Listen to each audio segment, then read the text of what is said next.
Estou aqui no interior do estado de Nova York e aqui está um trecho de Tucker Carlson sendo completamente destruído por Mike Huckabee. Dá uma olhada. Então eu tenho duas perguntas. Quais são as fronteiras disso?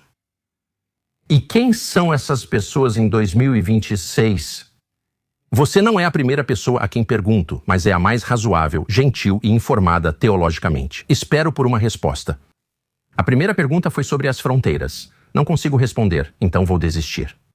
Mas a segunda pergunta é tão urgente quanto que é: quem são as pessoas? Quem são os modernos? Sim, quem são os descendentes? Então nós sabemos, e eu acredito, e concordo com você como cristão, que Deus prometeu essa terra desde o que hoje é o Iraque até o que hoje é o Egito. Para esse povo, os judeus, e para os descendentes de Abrão, na verdade, não para os descendentes de Abrão, como diz Gênesis 15.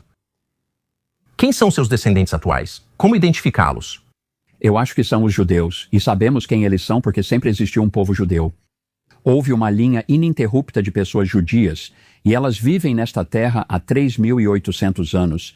Às vezes não eram muitos, porque foram expulsos para todo o mundo, foram caçados, quase foram aniquilados durante o Holocausto, mas voltaram até hoje. Tucker, eles representam você. Quantos judeus existem no mundo todo? Por favor, mas eu entendo. Antes de tudo, o maior genocídio de judeus que ninguém nunca menciona foi pelos romanos, quando eles foram literalmente banidos de Jerusalém por 500 anos. Claro! E tudo isso é horrível. E eu sou contra tudo isso. Eu sou contra o assassinato em massa de qualquer pessoa. Ponto final. Eu sou contra, ao te ouvir dizer isso, eu realmente quero dizer isso, E espero que você acredite que eu realmente acredito nisso. Minha pergunta é, e não é uma resposta de efeito, é uma resposta sincera. Como nós sabemos? Porque o que você está dizendo é que certas pessoas têm um título sobre uma região altamente contestada. Elas são donas dela, em algum sentido profundo. Então eu acho justo perguntar quem são eles e como sabemos. Os ancestrais do atual primeiro-ministro não eram daqui. Dentro da história registrada, ele não tem escritura. Bibi Netanyahu e sua família são do leste europeu, vindos da Polônia. Então, como sabemos que ele tem uma conexão com o povo ao qual Deus prometeu a terra aos descendentes de Abrão? Como sabemos disso? Bem, se você pegar as genealogias que vêm não só do Antigo, mas também do Novo Testamento, você vê que há uma conexão histórica ao longo de todo o Antigo e do Novo Testamento que detalha a ligação judaica com essa terra. Isso inclui a família dele? Como sabemos que, se a família dele foi dispersa, ainda assim são as mesmas pessoas?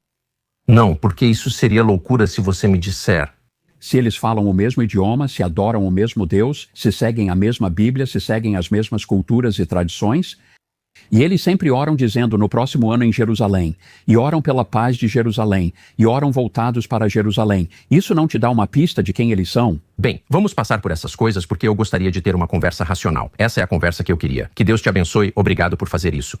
Minha pergunta é muito simples. Vou esperar pacientemente por uma resposta. Esse direito deriva de afiliação religiosa ou de genética? Eu diria que é ambos. Mas também, quando você disse que os cristãos foram expulsos, Tucker, o cristianismo cresce em Israel. E existe uma grande mentira que circula por aí. Mas deixe-me terminar isso porque eu continuo ouvindo que os cristãos realmente não são bem tratados em Israel. Isso é uma mentira. Isso é uma mentira. Existem muitas coisas diferentes. Havia 34 mil cristãos em Israel em 1948. Hoje, há 184 mil cristãos aqui. E por Israel, o que você está contando? Você está falando sobre a terra? Que território você está contando? Israel propriamente dito? Você inclui Cisjordânia e Gaza? Ou seja, ao falar Israel, a quais territórios esses números se referem? Seria em Israel propriamente dito. Ok. Há 184 mil. Agora vou te dizer onde os cristãos não estão indo muito bem. Eles não estão indo muito bem nos países controlados pelos muçulmanos. Quase não há cristãos no Catar, por exemplo, exceto aqueles que vivem no gueto cristão. Quem são os trabalhadores de serviços? Desculpe, não quero discutir. Há mais cristãos no Catar do que em Israel. Isso não é verdade. É sim. Recomendo olhar na Wikipédia, senhor embaixador. Wikipédia? Recomendo consultar o governo do Catar e de Israel. São fatos nobres. Na Jordânia e na Síria, os números diminuíram. No Líbano, os números caíram. Só digo que há cerca do dobro de cristãos. Mas eles vivem no enclave, não são cataris nativos. Então eu tenho que te perguntar, o que é isso? E esse tipo de pensamento é consistente com os valores ocidentais e com o cristianismo. Nós, como cristãos, achamos certo matar os filhos dos outros? Não acreditamos nisso, nem os israelenses. Se quisessem matar todas as crianças, teriam ido atrás delas. Eles têm capacidade militar e poderiam ter feito isso em menos de um dia. Ouvi você dizer sei. Acho que eles poderiam ter feito. Por que eles não fizeram? Por que não fizeram? Acho que há muitas pessoas decentes em Israel que não querem isso, mas é sobre isso que estou falando. Você acha que o primeiro-ministro queria eliminar cada pessoa em Gaza? Você acha que o que você pensa é o que o representante do nosso governo dos Estados Unidos pensa? Não acho que era isso que ele queria fazer. Pergunte a ele, por que você está se referindo a isso? Eu nunca precisei perguntar isso para ele. Por quê? Porque eu nunca vi nenhuma evidência de que Israel tentou exterminar cada pessoa. Acabei de te dar exemplos de que eles tentaram salvar vidas de civis. Mas eu não sou, e eles não esperaram. Já disse, falo sério. Acredito que a maioria dos soldados, inclusive das forças de defesa de Israel, não quer matar civis. Não creio nisso, apenas alguns são lunáticos. Posso te perguntar uma coisa? Sim, Você deu espaço e trouxe ele no seu programa. Tony Aguilar não dá espaço para ninguém. Bem, Você entrevistou alguém que não é liberal, então não dou espaço para ninguém. Ok. Você entrevistou Tony Aguilar, que afirmou que soldados das FDI mataram um garotinho na presença dele? Isso não aconteceu. ok. Isso não aconteceu. Eu não sei se você sabe se isso aconteceu. Posso te dizer o porquê. Sei que não aconteceu, pois achamos o garotinho poucos dias depois. Tudo bem. Eu estive muito envolvido em ajudar a tirá-lo de Gaza. 4 países participaram para levar ele e a mãe a um lugar seguro e tirá-los de lá. Tony Aguilar é mentiroso. Tony Aguilar afirmou que viu um soldado das FDI atirar no garotinho. Ele foi demitido da GHF por justa causa e implorou pelo emprego de volta, mas eles não devolveram porque não o queriam. E ele disse a eles que, se não devolvessem o emprego dele, ele iria queimá-los. Tudo bem. Então ele sai. Não, deixa eu terminar. É importante que você entenda. Certo? Então esse cara sai e inventa essa história de que ele testemunhou soldados das FDI atirando em um garotinho. Não sei se ele inventou ou acreditava nisso. Ele pode estar errado, assim como eu já estive. Bem, isso é um pouco mais do que apenas errar um fato. Ele disse que testemunhou o assassinato de um menino. Um garotinho que uma semana depois nós encontramos. E você tem certeza? É o mesmo garotinho? Nós temos absoluta certeza. Como você sabe disso? Porque temos fotos dele, tínhamos descrições dele, sabemos o nome dele, sabemos quem é a mãe dele. Ele foi retirado de Gaza em uma situação delicada. Se o Hamas soubesse que ainda estava vivo, o matariam. Para validar a história de Aguilar... Como você sabe disso? Então ele consegue sair? Como você sabe? O Hamas teria matado ele?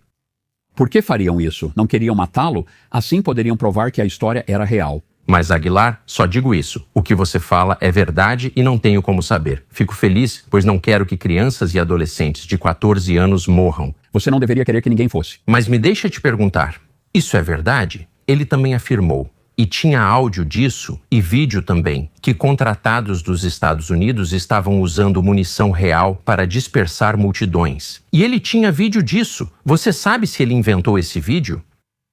Houve momentos, veja o ocorrido.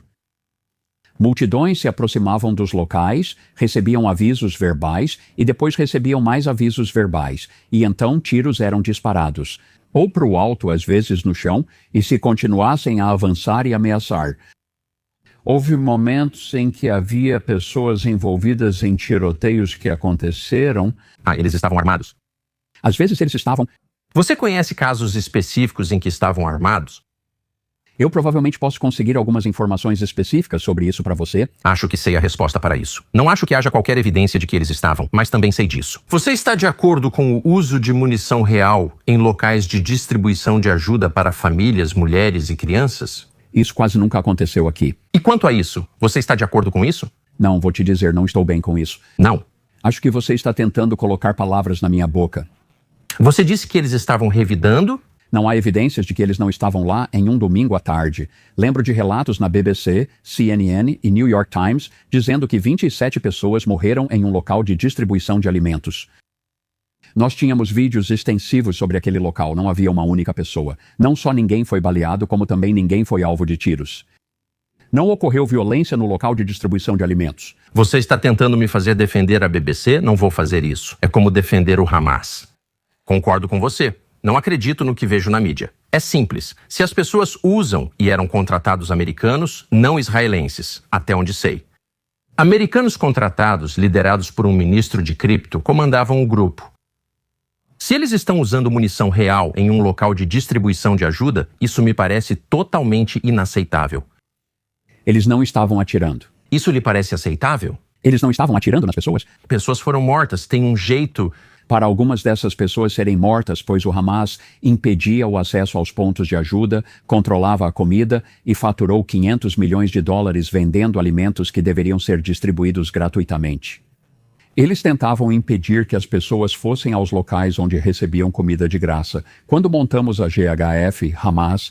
A primeira coisa que aconteceu, eu sei... Estou te dizendo, a primeira coisa que disseram foi: uau, é a primeira vez que ganhamos comida de graça. Posso comprar? São pessoas desarmadas. Acabei de te dizer que não estava. Isso é horrível. Isso é horrível. Claro. É horrível. Todas as vidas são iguais? O que você acha? Claro que são. Então, a morte de um palestino é tão importante e significativa quanto a morte de Isabel. Por que não seria? Claro que é. Eu sei. É claro que é. Não existe alma humana criada por Deus que seja menos valiosa do que outra. Eu também sou a favor da vida, então acredito que toda vida tem valor e dignidade intrínsecos. Não existe vida sem valor ou completamente descartável. É isso que me faz ser a favor da vida, Tucker. Eu concordo totalmente. E acredito nisso desde a concepção até o fim da vida natural. Por quê? Eu jamais diria isso. Quando enfrentamos a morte de crianças, a guerra é terrível porque minimiza essas mortes. É horrível. Eu não acho que minimiza. Eu acho que é revoltante. É uma coisa terrível. Eu queria que nunca tivéssemos guerra. Por que temos guerra? Estamos prestes a entrar em guerra com o Irã. Quantos americanos você acha que vão morrer? Nenhum morreu no ano passado durante a guerra de 12 dias. Você disse que 20 mil morreriam, mas não aconteceu. Eu disse que poderiam e eles poderiam ter morrido, mas eles podem morrer agora. E esse é um risco real. Quantas tropas em solo os Estados Unidos enviaram para Israel desde sua criação? Quantas vezes enviamos soldados para Israel? Bem, tivemos a guerra do Iraque, que foi por Israel. Eu acho que foi por Israel. Como foi para nós? Bem, foi uma retaliação ao 11 de setembro, mas foi a melhor ideia? O Iraque esteve envolvido no 11 de setembro. Nosso governo achava que sim. Por que os documentos do 11 de setembro continuam sigilosos? Eu não faço ideia. Minha última pergunta é sobre os cristãos, tanto os que visitam quanto os que vivem aqui, especialmente na Cisjordânia. Conversei recentemente com alguém, um ministro cristão que cresceu em uma cidade bem próxima de Belém. Conhecemos este local como Campo dos Pastores no Novo Testamento, onde pastores cuidavam dos rebanhos em Mateus. Os anjos anunciam a chegada de Jesus na vizinha Belém. Ele diz que a família dele é cristã há 2000 anos. O lugar onde ele cresceu agora está cercado por assentamentos de pessoas que não são de Israel. Muitos deles vêm dos Estados Unidos, assentamentos judaicos. Eles têm estradas diferentes que os cristãos nativos não podem usar. Eu não sei direito como isso funciona. E ele contou uma história em que a mãe dele foi baleada do lado de fora da casa por um soldado das Forças de Defesa de Israel por motivos que ninguém nunca explicou. Ela sobreviveu, mas ninguém jamais foi punido por isso, nem sequer explicaram por que fizeram aquilo. Ele basicamente descreveu como era ser aterrorizado pelos colonos. E eu me pergunto se isso é uma preocupação para você, para a população nativa, a população indígena. Você disse que isso aconteceu em Belém? Aconteceu no Campo dos Pastores, então é uma vila cristã. Bet Sahur, acho que é esse o nome, fica bem ao lado de Belém. Se for em Belém... Não é em Belém, acho que é Bet Sahur, esse deve ser o nome da vila. Porque não há israelenses em Belém, não há judeus em Belém. Há novos assentamentos fora de Belém? De onde ele é? Lá na área C, mas não na área A, não há nenhum. Ele descreve a cidade onde cresceu. E eu fico me perguntando por que um cristão cuja família está lá há 2000 anos... Existem cristãos palestinos até hoje em Samaria, isso é verdade. Eu já fui visitá-los. Eu sei que você já foi, e alguns já estiveram, sabe? Nós defendemos alguns que são muçulmanos, mas são cidadãos americanos, e defendemos porque havia.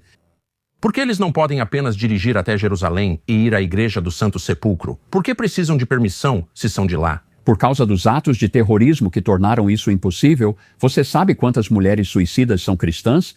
Você faz essa pergunta. Então, o que fazemos? Só dizer que você é cristão? Ah, sim, eu sou cristão, mas você está usando uma bomba suicida. Cristãos usam bombas suicidas? Eles poderiam, se tudo o que tivessem que fazer fosse apenas anunciar, eu sou cristão. Houve mais de 1000 suicídios. Por que não simplesmente pegar uma carteira de identidade? Ela diz, eu sou cristão. Deixe-me só terminar isso. Antes de Israel colocar a linha verde e antes de eles tomarem todo o cuidado para instalar os postos de controle, houve mais de 1000 homens-bomba em um ano. Foi horrível em um ano. Lembro disso, mas acho que nenhum era cristão. Talvez não fossem boas pessoas, mas poderíamos descobrir se eram. Então você está dizendo, Confiamos na pessoa quando diz, sou cristão, só quero ir ao Santo Sepulcro, me deixe entrar. estou dizendo que cristãos têm direito ao Santo Sepulcro. Israel não é dono, apenas o controla desde 1967. Não pertence ao Bibi, pertence a mim, a você e a todo cristão. Bibi provavelmente era uma pessoa jovem, nem tenho certeza se ele era. Nenhum cristão deveria ser impedido de entrar na igreja do Santo Sepulcro. Os cristãos devem ser proibidos de entrar no túmulo de José em Nablus? Não sei. Vamos começar pela igreja, o Santo Sepulcro ou Igreja do Lótus. Não entendo como podem ir ao off-bar, pois não podem. Se são cristãos em Bet Sahur, não entendo por que seriam uma ameaça, pois não são. E por que você, como ministro cristão, embaixador dos Estados Unidos no Estado de Israel, não diz ao primeiro-ministro que ele não pode permitir isso? Seu país existe em parte pelo apoio dos cristãos americanos, então precisam nos tratar bem. Parte do problema, Tucker, é justamente na autoridade palestina. Conheço alguns cristãos que moram em Belém, que fica na área A. Belém era mais de 80% cristã, antes de Oslo era 80% cristã, menos de 20% muçulmana. Hoje isso se inverteu, agora é mais de 80% muçulmana. São pouquíssimos cristãos, e alguns dos cristãos que eu conheço pessoalmente e conheço bem são sionistas. Se você apoia o Jewish Uncensored, considere nos ajudar de diferentes formas. Você pode nos apoiar financeiramente acessando buymecoffee.com/Jewish Uncensored. Você também pode acessar nossa nova loja de produtos, israeluncensored.com, onde acabamos de lançar vários itens novos. Além disso, para ter acesso a conteúdo exclusivo, você pode ir até a aba de assinaturas neste canal e se tornar membro por lá. E por fim, você pode compartilhar este vídeo com familiares e amigos para espalhar essa mensagem pelo mundo. Muito obrigado pelo seu apoio.